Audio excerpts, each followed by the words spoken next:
While the war in Ukraine has brought us stories of tragedy, it's also bringing us stories of heroism. 3 premature babies are now safe after being evacuated from Ukraine by an American nonprofit. And Kelsey Kernstein is here now with the touching story. This tugs at your heartstrings. Oh, it really does. I mean, these are teeny tiny little babies, so fragile. One of them described, born at 6.5 months, described as 4 sticks of butter. If you can imagine. So fragile, they needed extensive help to get them out of war-struck Ukraine. The 2 boys already in the ambulance. So they're in the ambulance. Sophie is in the hospital. This is taking forever, and we're hearing boom, boom, boom, boom, boom, boom, boom. Brian Stern, co-founder of Project DYNAMO, trying to save the lives of 3 preemie babies born through surrogates in Kyiv, Ukraine.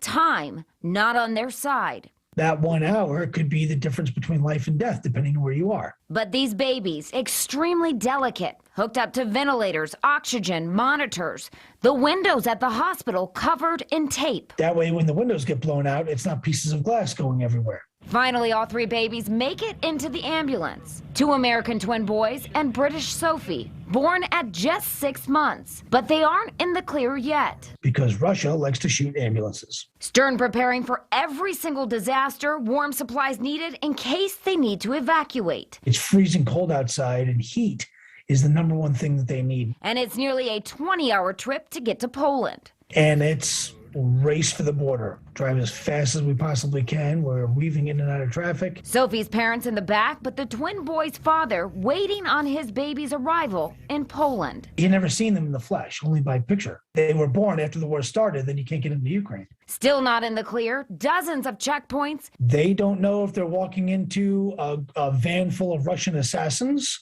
And then they finally made it. A moment unlike any other. You see the father's, father looked at his boys, and he's never seen them before, and they're little teeny tiny peanuts. There's nothing else like it. It was very emotional. A lot of tears.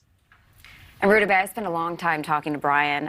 The amount of work to do something like this, an ambulance, neonatal doctors from multiple different countries, a translator needed. It is a very difficult task.